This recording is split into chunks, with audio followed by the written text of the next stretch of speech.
Homo sapiens means wise hominin, and in many ways we have earned the specific epithet of our Linnean binomial.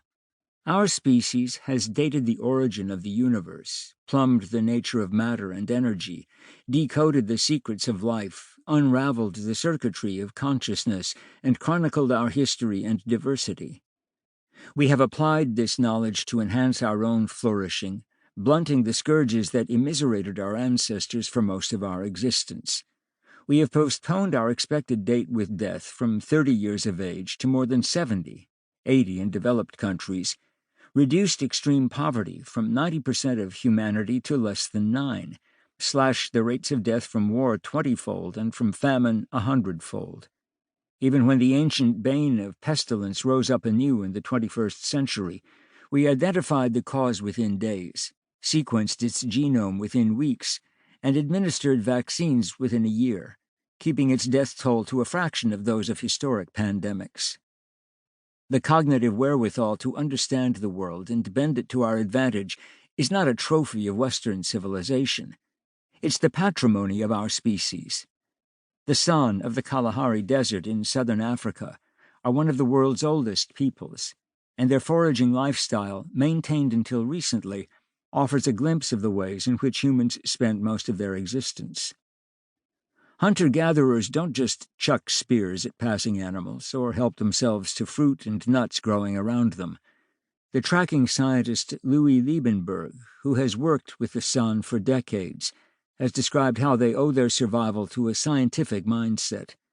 They reason their way from fragmentary data to remote conclusions with an intuitive grasp of logic, critical thinking, statistical reasoning, causal interference, and game theory. The San engage in persistence hunting, which puts to use our three most conspicuous traits: our two-leggedness, which enables us to run efficiently, our hairlessness, which enables us to dump heat in hot climates, and our big heads, which enable us to be rational. The San deploy this rationality to track the fleeing animals from their hoof prints, effluvia, and other spoor, pursuing them until they keel over from exhaustion and heat stroke. Sometimes the San track an animal along one of its habitual pathways, or when a trail goes cold, by searching in widening circles around the last known prints. But often they track them by reasoning. Hunters distinguish dozens of species by the shapes and spacing of their tracks, aided by their grasp of cause and effect. They may infer that a deeply pointed track comes from an agile springbok, which needs a good grip, whereas a flat-footed track comes from a heavy kudu, which has to support its weight. They can sex the animals from the configuration of their tracks and the relative location of their urine to their hind feet and droppings. They use these categories to make syllogistic deductions. Steenbok and Diker can be run down in the rainy season because the wet sand forces open their hooves and stiffens their joints. Kudu and eland can be run down in the dry season because they tire easily in loose sand. It's the dry season, and the animal that left these tracks is a kudu.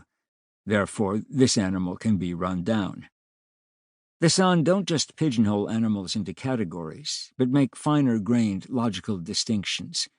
They tell individuals apart within a species by reading their hoof prints, looking for telltale nicks and variations. And they distinguish an individual's permanent traits like its species and sex from transient conditions like fatigue, which they infer from signs of hoof dragging and stopping to rest. Defying the canard that pre-modern peoples have no concept of time, they estimate the age of an animal from the size and crispness of its hoof prints, and can date its spoor by the freshness of tracks, the wetness of saliva or droppings, the angle of the sun relative to a shady resting place, and the palimpsest of superimposed tracks from other animals.